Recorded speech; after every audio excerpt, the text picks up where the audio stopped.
It's time for another podcast by George. Straight talk, straight from the heartland, that'll have you saying, "By George, I think he's got it." Now, here's George. Hello, hi, how are you? And welcome to another podcast by George. Another big time thrill for me today. Joining us on the podcast is Mike MacRae. He's one of the world's best voice impersonators, a voice actor, an impressionist. I don't know what you want to call those guys exactly. You may have seen him on Letterman or he was on Howard Stern. He's a regular on the Jimmy Dore show, or at least his voice is anyway. And of course, he's a stand-up comedian. He tours all over the country. And by God, I'm just thrilled to have him on the podcast. Mike, welcome to a podcast by George. Well, thanks, George. It's very good to meet you finally. We've been trying to set this up for a few weeks over email, so I'm glad it worked out. Tell us a little bit about your craft to get started. How do you separate comedy or stand-up comedy to voice impersonation? Does anybody do impressionists seriously, or is it always comedy?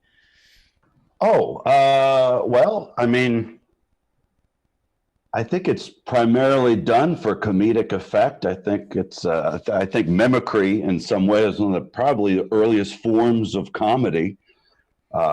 Just simply kind of making fun of how someone talks or sounding like them. There's just something that people tend to find amusing about it. But there is a wing of what people do. I mean, there is a segment of entertainment production where people require sound-alikes for other actors' voices, which isn't necessarily done comedically. So I've done some of that. So that's a more nuts and bolts kind of use for imitations, impressions, what have you. But generally for me, it's always been a vehicle for comedy. I started out as a stand-up, and impressions were just kind of but it was in the toolbox. I pulled them out. Did you get started because you were inspired by, I'm old, people can tell that from the video, but I mean, I go back to Rich Little and Frank Gorshin and people like that. I mean, I've always been fascinated by this. I mean, did those folks kind of get you going in this? Was that how you got your background? I was, Rich Little was famous enough that when I was growing up and watching TV in the 80s and 90s, you'd see him.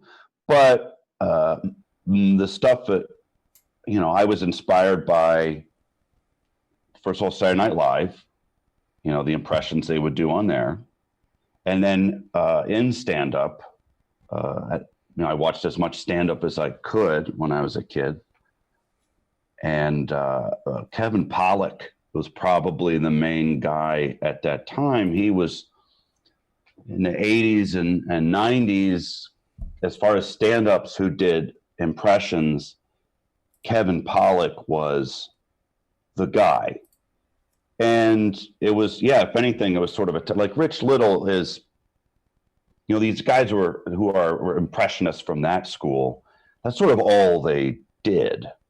That every aspect of their performance involved an impression or impersonation. Whereas Kevin Pollak was a funny stand-up comic who just kind of threw in impressions every now and again into his act. And that became kind of the, I think, model that I tried to follow when I started. Not that I had a whole lot of conscious, aspirations for what everything would look like, but I think I modeled it after that of Kevin Pollak. Yeah. Now, I saw an interview with you, and I found this fascinating. I think people will find this interesting. Maybe it's not that big of a deal to you, but it was to me. You said that some comedians view a voice impersonator, impressionists like yourself, as cheating, kind of, because it's not straight comedy. It's got this other element, and it's like it to me, that makes it more difficult. But some of the comedians think that this makes it easier for you, or what? Yeah, I mean, it's hard to. I wouldn't say most people feel this way. I especially certainly when I started doing impressions was considered hacky because, and that's generally because most of the people who were doing them at that time were still kind of doing ones that had been done over and over and over again. There was like 10 impressions that everybody did, and but me and I think some other people who were starting about that same time, a little younger, and we tried to find new, we're trying to do, my goal is to do voices that people haven't heard before. Now, that doesn't stay that way, but that when I'm trying to come up with the voice, it's something that in any kind of comedy, you want to do something that people haven't seen before. So I started doing voices that were kind of new to people, I think, and I tried to work them into my act in ways that weren't hacky, that were kind of new. So I kind of won my fellow comics over eventually. But yeah, I mean, there's a lot of comics are kind of, they not a lot, but a handful are sort of snobs, and they want to find ways to, like, okay, well, that's dismissible because they're doing XYZ, or he has a guitar or whatever. Yeah. There's not a lot of, I think that's a minority opinion, especially now. But yeah, you'd run up against that sometimes. Yeah, I'm a big fan of yours. I mean, I follow this stuff pretty close. Well, I mean, I listen to all the time, and you do such a wide range. And I got to ask you, because again, I'm interested in the craft. Like Al Pacino, when you do that voice, it's so exaggerated, but he's so over the top. I mean, it's the way the dude is. Then you do a guy like... You exaggerate a guy who's already exaggerated. Right? He's already big. I got nothing to add here. And it's my Union Frank. They're not going to take it away. You see The Irishman? Yes, I did see The Irishman. I thought it... That's how I entertain myself these days. It's my Union Frank. They're not going to take it away from me. It's my little pep talk for myself. And God, I remember Jimmy Hoffa. That's how old. I mean, God, that's great. That little that subtext in the voice is great. Well, what I was wanting to say is you've got the spectrum. So okay, so that's Al Pacino, but then you do a guy that a lot of people I wouldn't even think would even try to impersonate, because I wouldn't think that you could imitate him. Harrison Ford. I mean, that's very plain. I mean, not many people do that. Is a guy like Al Pacino easier to do because of the exaggeration that he has in his speaking manner, as opposed to kind of the quiet way that Harrison Ford talks? It'd be more fun. It's sort of more fun to do the exaggerated people in a way. But yeah, the like subtle ones, they're kind of more rewarding because people have that reaction like, oh, that is how he sounds. And Harrison Ford's a good example of like, now I've been doing this long enough that these people I impersonate, their voices have changed, and I have to change the impression along with them. So when I started in the 90s, Harrison Ford had this very kind of smooth but low sounding voice. But now he's older, and he's really playing up the old guy thing. Like he really has changed his voice. Like I don't know if in the new Star Wars movies, he's trying to play up the fact that he's old, but he doesn't sound like he did in 1995. He's very different sounding now. He's old now, and he knows it. So you got to kind of play with it a little bit. It's like, well, am I going to do old Harrison Ford or new current day Harrison Ford? I love it when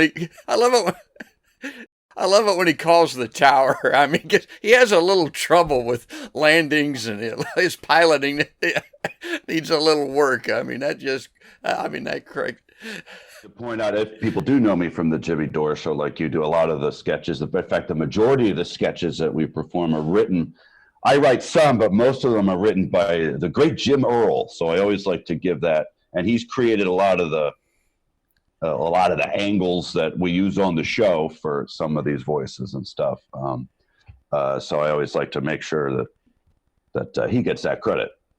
Well, I want to put a plug in for Jimmy Dore. People maybe have heard me talk about it on the podcast before, but this is a guy that's a comedian, a jag-off comedian, as he says, and he's a funny guy, but most of his show is very serious, and it's very political, and really some of the high comedy that comes along are your impressions that are on the show. But I've seen, there's a little bit of an irony in that, and I think I get kind of an inside joke by watching this. You can correct me if I'm wrong, but I'm a patron. I'm a premium member of Jimmy, so I get to hear a lot of your impressions because it's like an Easter egg. It's a bonus. It's something that you get for playing and paying along. Well, the broader audience, ironically, is everyone, so it's kind of like slicing up his audience. You actually get heard by a smaller, maybe more passionate part of Jimmy's audience than the broad audience. Is that a problem? or you don't care? I mean, the show has changed a lot over the year. I've been working with him on his show since 2011, and we have known each other for a long time before that. We worked together in the clubs and whatnot. But yeah, so he's changed the way it has gotten more serious. It has gotten a lot more serious over time. He has gotten a lot more serious, and. Well, he released, so, I mean, this is, audio stuff you're talking about, right? So yeah, a lot of my stuff is, there's always one thing. So we always try to do 4 sketches, and one would be behind the premium wall. And that, makes sense. He wants to have something to lure people there. But then now so much of his show is YouTube based. He releases these videos. So, they make videos of these conversations, and they put them out and try to get them to go viral. So that, that's another way people are going to hear what he and I do together. I highly recommend it. I mean, it's just great stuff, and it's a great way to get to hear Mike's repertoire as well. Now, as you know, the Iowa's a big deal. We got these caucuses coming up, and right? Yeah, we're right here in the heartland. I mean, we're plunked in the middle of central Iowa, where the debates are being held tonight at Drake University, and Bernie's going to be on the stage. And I know you've been doing a lot of Bernie because this is high politics right now. This is a very busy time for me, obviously, with the run up to Iowa and New Hampshire. But I always try to take time to talk to people about what we're trying to achieve with our campaign and the promise that we're trying to make to the American people. But instead, Elizabeth Warren has apparently decided to call me a misogynist or have her surrogates do that for me, which is always very helpful, having near at hand these people on cable smearing me. I'm a big fan, always enjoy it. Jeez. Now, here's the thing about your impersonations of Bernie. You're a comedian, outstanding impressionist. You're also very politically astute. I mean, I was really surprised hearing an interview with you doing Bernie, how well versed you are in his policies and programs. I mean, honest to God, you can enumerate his policies as well as Bernie can. Maybe you can just describe them. Yeah, are you a Bernie follower? Are you a supporter of his, or did you just, okay? Yeah, I am. But I try to be somewhat informed. I mean, I have to be because I do write, some sketches for the Jimmy Dore show, so I need to be kind of up to date with what's going on. But a lot of what I have like a surface knowledge of, I guess him and his policies, but what you're perceiving is me keying into phrases and how he talks and what he's gonna say, and you get to sort of inhabit a guy, and I know what you hear him talk enough. I'm like, oh, he's gonna talk about this now or whatever. So I just want to say you're perceiving more of the impression I have of Bernie than my deep understanding of. I don't want to give anybody the impression that I am a particularly politically well-read person. I don't want to do that. I appreciate the compliment, but it's more the impression that you're. Well, I think you're modest because one of the primary criticisms that's going around here in the state of Iowa is how is Bernie going to pay for Medicare for all. I mean, how can we afford that? There's no money for Medicare for all. The country's broke. It's just impossible to fund this. You've actually got a Bernie response for that. Well, first of all, I'd like to say, apparently, a large segment of our government thought we had enough money to go to a full-scale war with Iran. So if there's enough money for war with Iran, it's enough to pay for college and what all these other things I'm talking about. All you have to do is compare. Look what they want to spend it on. I love it. I'm just saying Iran. I'm just saying money. It's all smoke and mirrors. Yeah. I mean, it's great stuff. Which always reminds me now, and this has been done before. What's your take? You could easily punk people. It's been done on radio stations. You could call up Podcast by George and pretend to be Bernie Sanders, and my God, I would believe it. You could call people up and probably during the Obama years, you could have pretended to be the president of the United States and played that off, and who knows what the hell would happen. You have to use this with a little bit of judiciousness, don't you? I mean, I've done some pranking on a podcast before, but it was celebrities. It wasn't political figures. If I wanted to really be believed as Barack Obama or Bernie Sanders calling in, I would have to have some sort of mechanism that I don't, because no one's going to believe it if I just call up in that voice. I'd have to have some sort of system in place where someone would call ahead for me, and I would have to know who that person would actually be in their campaign or in their whatever. That just sounds like a lot of work. You mentioned Obama. I've heard you do him several times. I would think Obama would be hard to do, isn't he? It took a while at first when he came out in 2008, and people didn't really, who was this guy? and he had people were trying to figure him out on SNL. They didn't know what to do. We don't have a guy that looks like this. We don't know how to sound like him.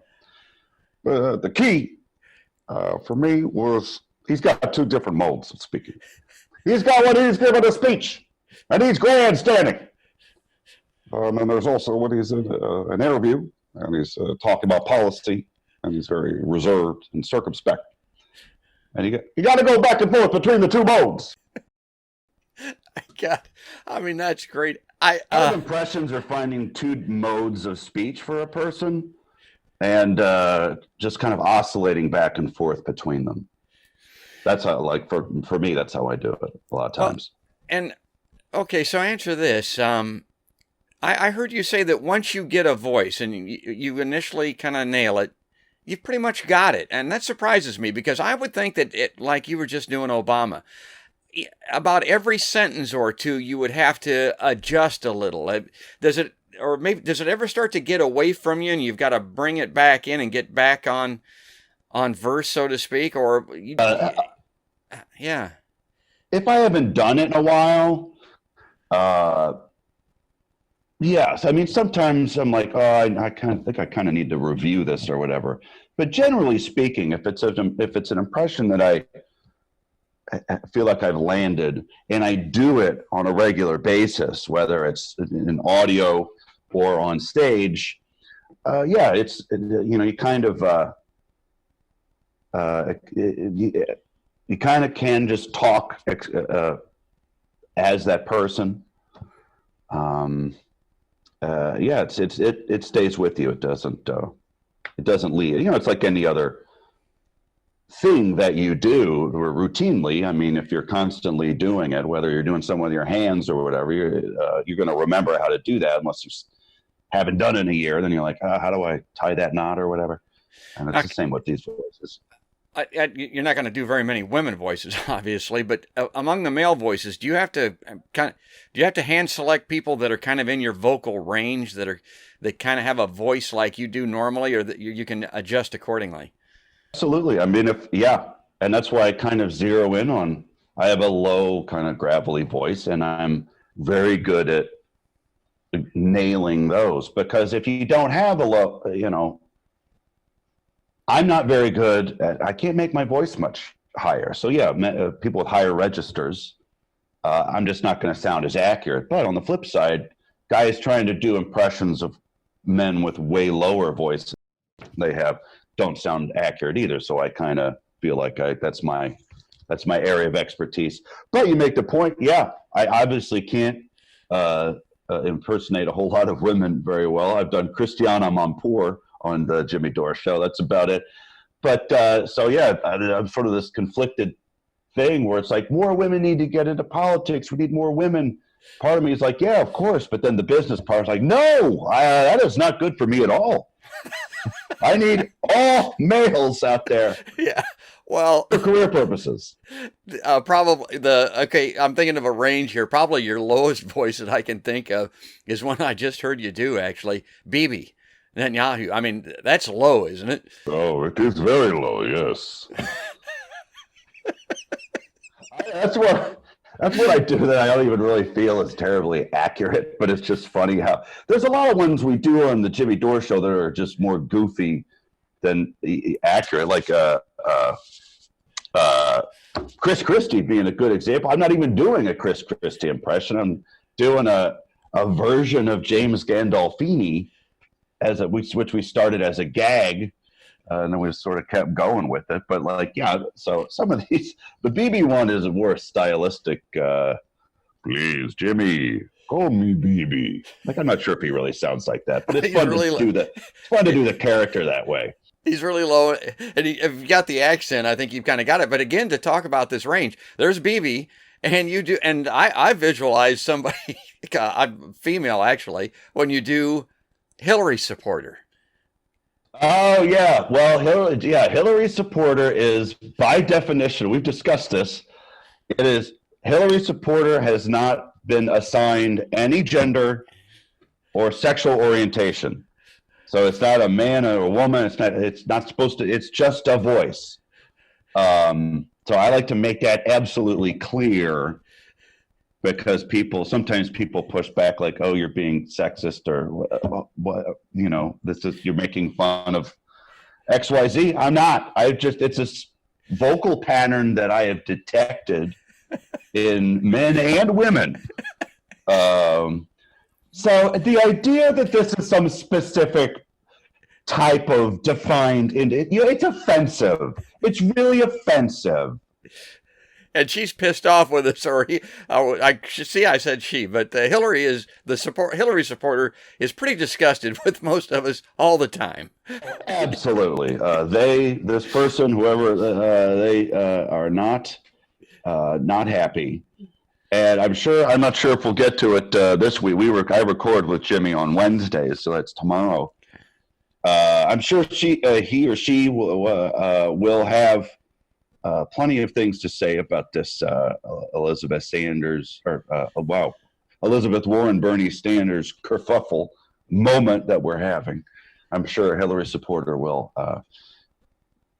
chime in on that issue. I mean, just common sense would tell you that Bernie didn't say that. My God, he certainly didn't say it with any. I mean, even in passing, here's a guy that's a champion of women's rights for 40 years or something like that. That just doesn't pass the smell test. I mean, really. Consistent guy. I mean, yeah. He hasn't changed much. I don't think there's a lot of candidates that you can look at. He's never had to say, well, I evolved on that issue. He was already evolved, back then. So yeah, the idea that it just, like you said, doesn't pass the smell test. It sounds silly.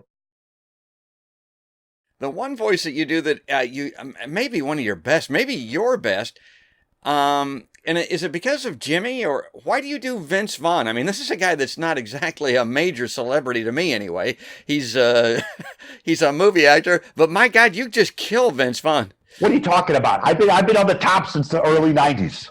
I was in Rudy. I don't even know if you knew that. I was in Rudy. I was in a Jurassic Park movie. I was huge, baby. Where was I yesterday? I was at the LSU game talking to Donald Trump himself. I was in heaven. Did you see me there? That footage? I was sitting there in the box talking to him. I used to do him in my act. Vince Vaughn, yeah. So that was. I remember I started running out of ideas and running out of voices. At some point several years ago, I was just like, well, maybe as far as political people that I did. And I was like, well, maybe I'll just do some of the people from my act on the Jimmy Dore show. Why not? Like, give them a reason to call in. And it turns out that Vince Vaughn is one of the rare like Hollywood conservatives. So there's sort of like this angle that we always use for him. But yeah, I'm like, how about Vince Vaughn calls in? And Jimmy's like, all right, that makes no sense, but we'll do it. And it just ended up being one of the more popular voices that we do on the show. I thought it was because It shouldn't be confusing to everybody. Vince Vaughn's a popular guy. Why wouldn't the phone calls to Jimmy Dore be popular too? Makes perfect sense.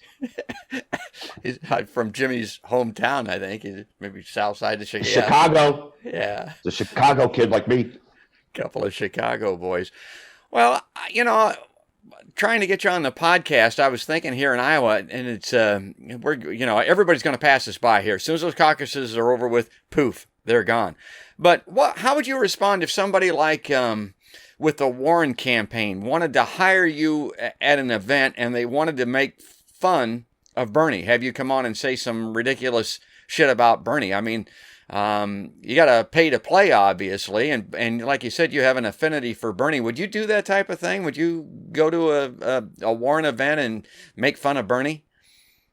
No, I mean, I'll do a lot of things for money, but yeah, I can't be a quisling like that. I don't think, I obviously I'm doing impressions of him, but none of obviously the what me and then the show and the writers for the show are pretty much Bernie positive, and I think that comes through.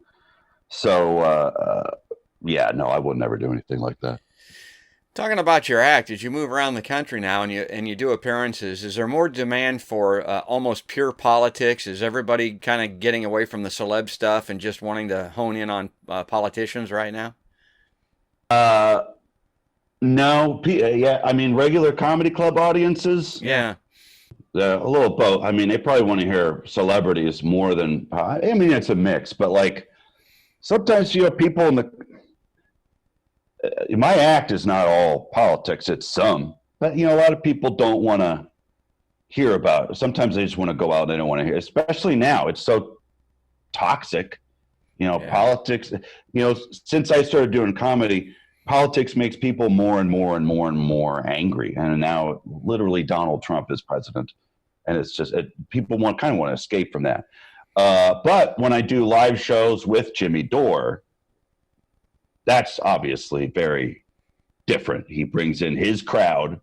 And a lot of those live shows are almost more like a rally, a political rally than any kind of, comedy show that I'm familiar with in a good way. It's a fun thing to be a part of, but the crowds in those shows are not representative of what you would find when you would just go to a regular comedy club. I hope I get a chance to check one out. I mean, he's moving around. He's starting to tour a little bit more than he used to, but Des Moines not a big hot spot for nightclub stuff. Now, are you in St. Louis or Houston, or where are you at? You're somewhere in the Midwest here. I live in Austin. Oh, you're in Austin. Okay. Why does everybody live in Austin other than dodging taxes? I know they've got a great music community down there, but what's the attraction with Austin? Well, it's a growing city, and it does have that nightlife. There's UT here that draws a lot of people, and also it's kind of nestled in.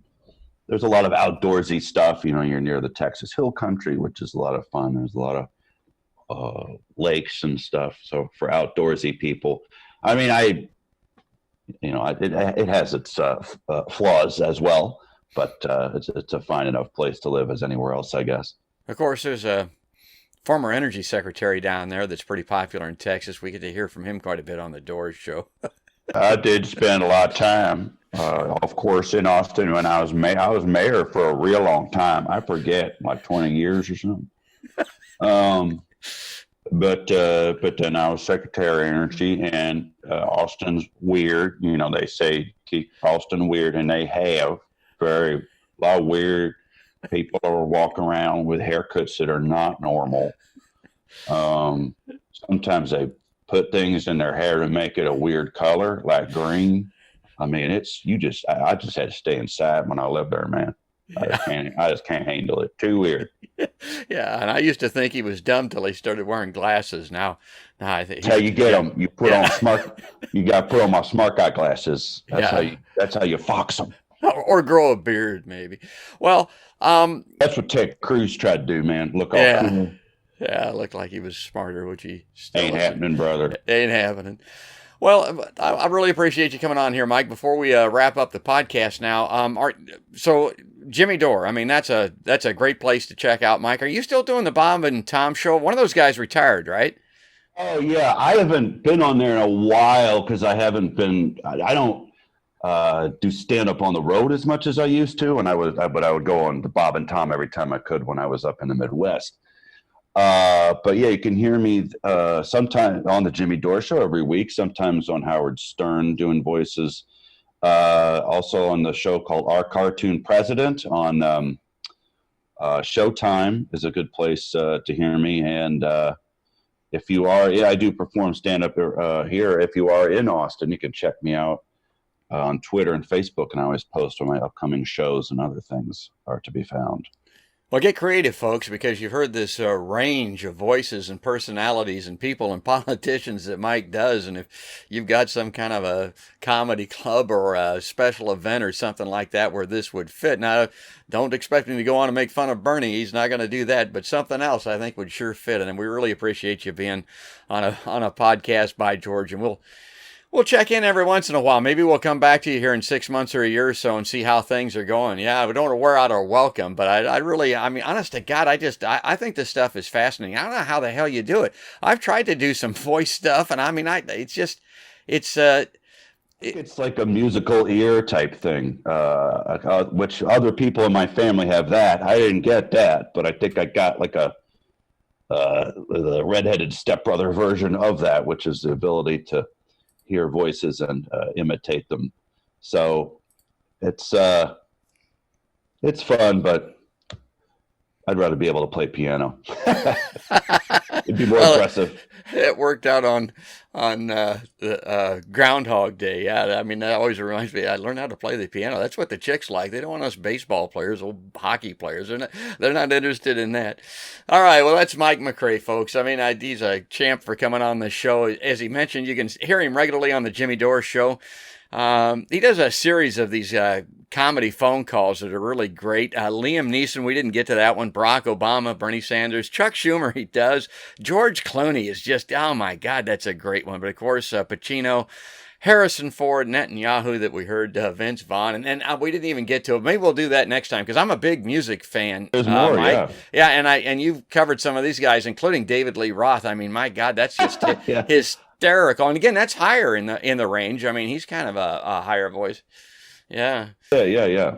Oh, great. So I try to get out. I try to pop out of the range as much as I can, but it depends. Yeah, David. Well, hey, I really appreciate you having me on. I appreciate you being a fan of the show and listen to what we do every week. It's fun. Well, fan of Jimmy Dore and a fan of Mike MacRae. And check out Podcast by George. We're on the web. We're on all the platforms where these podcasts are heard. And, of course, we do the YouTube thing as well. We're just kind of getting it going. I've only been doing this for about a year or so, but we're trying to grow it a little bit. But we thank our pal, our voice hero, Mike MacRae. We're going to wrap it up, folks. We're going to leave it there. We'll be back soon. That's another podcast by George.